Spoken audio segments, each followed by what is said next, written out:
I need to go change. You don't have to speak. I'm just gonna outfit it, the nails.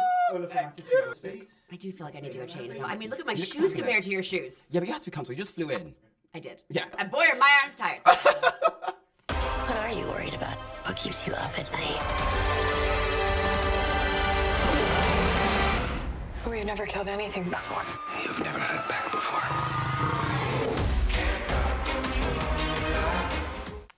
So, Sarah, lovely to meet you. It's so lovely to meet you too. Lovely to meet you. You've slayed vampires, you've been in Mystery Inc., and now you're an investigator getting to the heart of a supernatural power. Am I, or am I just looking to who started the fire? Ooh, okay. Either way, or either way, are you not tired of saving the world? The world needs a lot of saving. Okay. Have you seen the world lately? I've seen the world, yes. It needs a lot of saving. Yeah. I mean, better to save the world a lot than like constantly ruin the world. Yeah, Like, true. that's depressing. That's very true. Right? Yeah. Let's give some love back. Yeah. Yeah. I'm with you. So the show tackles themes of isolation and mental health. How important was that for you as executive producer to tackle those themes in a supernatural show? Supernatural to me works the best when it's superhuman. Yeah. When you're utilizing, I mean, all these stories, if you go back through like the dawn of time, right? We created these stories because they answered things that we didn't have answers for, we didn't understand. Werewolves came out, because before we had all of these lights and, phones that lit up, that you could see the most on a night there was a full moon. And all of a sudden there were things that we saw that we didn't have answers for, right? Werewolf, that's where it comes from here, what scares us. And so, you really can use that world to have important messages and to tell important stories. And all of these are extremely important. Anxiety is a word we all throw around a lot, but we don't talk about what to do about it. We also don't talk about the fact that the medical real definition is it's your body running at peak condition.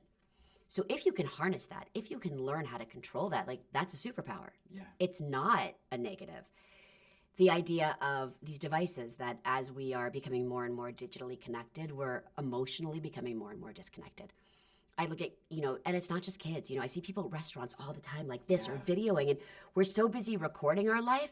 Are we living it? Yeah, you're not actually living in the moment. Yeah. And then the idea of the pack, to me, that was the most fascinating. Coming out of COVID, I really realized my pack or my pod, if you will, is what you called it, right? If it wasn't for them, I would not have made it through. Mm-hmm.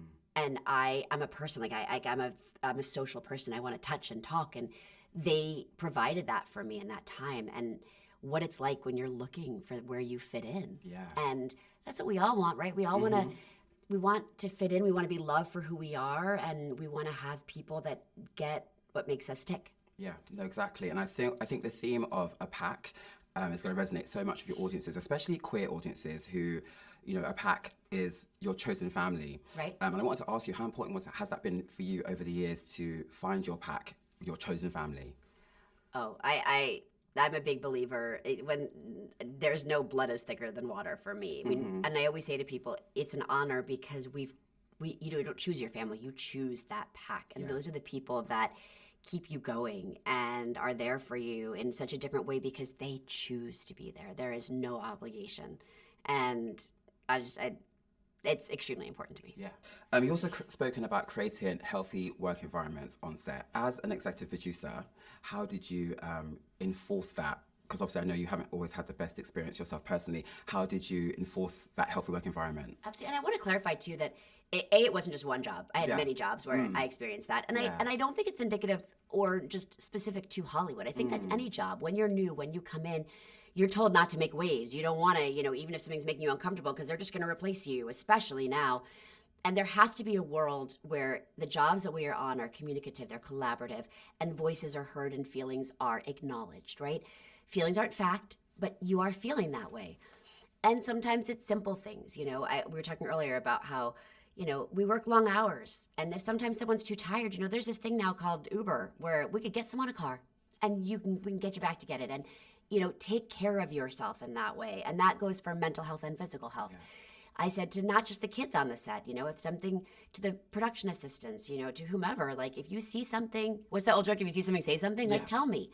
Maybe I can make a difference. Maybe I can't, but maybe I can at least acknowledge and take it to the right person that can. I want to ask you a really serious question, which I have to ask you this because the gays they would kill me if I didn't. How does it feel to be a gay icon? I mean, it's the greatest honor. again, it's about the people that show up for you, and that is a community where they have always supported me and been there for me and accepted me for me. Yeah. And I don't have to be anybody else but me. And gets me up in the morning.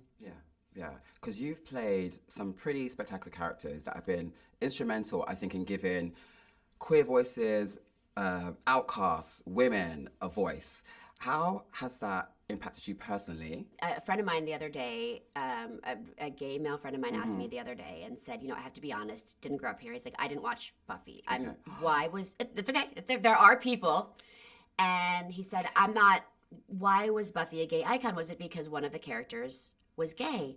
And I said, that came later. And he was like, what do you mean? I said, well, the idea of Buffy represents all of us. Like, Buffy was this vampire slayer. She had to hide who she was from her mom. She tried to tell her mom who she was. Her mom denied it. Like, that's a metaphor for coming out. Yeah. And so I think there was bits of all of these characters that were outcasts, and not everybody I didn't fit into a puzzle in school. It took me a long time. Like, I had a really hard time in middle school because I wasn't into what everyone else was into. I didn't, I'm not just part of a pack, and I didn't have that. And so I think it's important to have those voices and representation, for anyone that is a minority and that is not the majority, I guess. Well, I just want to say, as a queer kid who now pays rent, thank you very much. And thank you for paying the rent, too. Yeah, it's got to be done. That's important. Exactly. Okay, I have a question. Yeah, go for it. I'm always fascinated by the nails. By nails? Can you button the jacket? If I'm in a rush, it's a struggle. Okay. If I have about 10 minutes, I'm good.